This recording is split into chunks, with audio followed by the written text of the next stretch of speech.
বিশ্বাস করো এই ভর্তাটা দেখতে এত মজা, খাইতে তার থেকে আরও বেশি মজা। তো চলো তোমার ঘরের কাছকে দেখো এই ভর্তাটা কিসের ভর্তা, অবশ্যই তোরা জানবেন, তার জন্য পুরো ভিডিওটা দেখা রাখবে। তো প্রথমে মুই একটা কড়াই নিনু, কড়াইয়ের মধ্যে হালকা কিছু তেল আসিল।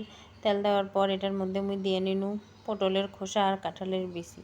পটলের খোসা আর কাঁঠালের বিচির ভর্তা তোরা কোনোদিন খাইছেন কিনা মুই জানো না, তবে এটা মুই মাঝে মাঝে করি খাও, এটা আমার খুব ভালো লাগে।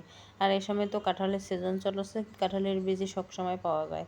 তারপর দিয়ে দিনু একটা চেপা শুটকি, শুটকিটা দেওয়ার পর দিয়ে দিনু এক মুঠ রসুন, পেঁয়াজ আর আকালি, কাঁচা আকালি আর শুকানি আকালি নিছো নিয়ে এটার মধ্যে দিয়ে দিনু পরিমাণ মতো লবণ। এটা চাইলে তোরা হলুদও দিবার পারেন, হলুদ দিলে ভর্তাটা না হলুদ হলুদ হইবে, কিন্তু মুই যেহেতু সবুজ সবুজ খাইতে পছন্দ করো এই জন্য মুই হলুদ দিবে না। তারপর এটার মধ্যে দিয়ে দিই মুই একটা পানি পরিমাণ মতো দিয়ে এটা সুন্দর করে সিজিয়ে নিম, সিজিয়ে একবারে পানিটা যখন শুকিয়ে আসবে তখন এর কাজকর্ম শুরু হয়ে যাবে। দেখো প্রথমে একটি পানি দিনু দিয়ে এখন আমি এটা ঢাকি দিম, ঢাকি দিয়ে এটা সিদ্ধ করে নিম।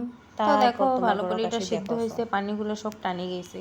এরপর এটা মুই সুন্দর করে ভাজি নিম, লো তাপমাত্রাতে এটা ভাজি ভাজি একদম তেলের মধ্যে সুন্দর করে করে ভাজি ভাজি নিম, পোড়া পোড়া করে ভাজি, জানি সুন্দর লাগে খাইতে, যান ভর্তাটা আঠালো আঠালো হয়, জানি এটা কোনো প্যাঞ্চা প্যাঞ্চা না থাকে, এই জন্য একবারে সুন্দর করে ভাজি ভুজি নিল। এরপর ভাজি ভুজি নেওয়া হলে এটা একবারে সুন্দর করে ঢালি নিম একটা বাটনের মধ্যে। আমাদের দিকে আমরা ভর্তা সব বাটনত বানাই, যারা রংপুরের মানুষ আছে তারা এটা চেনবে। এটার নাম হচ্ছে বাটন, বাটনের মধ্যে আমরা ভর্তা বানাই, বেশিরভাগ ভর্তা সানি সানি সুন্দর করে বানাই।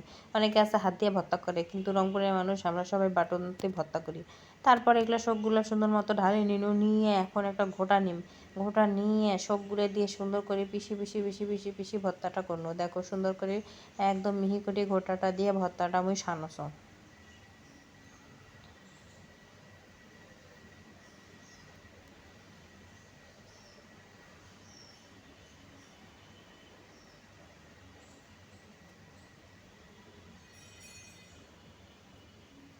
তারপর দেখো ভর্তাটা আমার আদা সানা হয়েছে, এর মধ্যে মুই দিয়ে দিন ছোট্ট একটা আদা আর দিয়ে দিন কিছু কাঁচা পেঁয়াজ। এই ভর্তাটার মধ্যে মুই না কাঁচা আদা দেওন দিলে একটা সুন্দর কাঁচা আদার ঘ্রাণ চলে এসে মোর নাকের মধ্যে, ভর্তাটা খাইতেও এটা আমার খুব ভালো লাগে।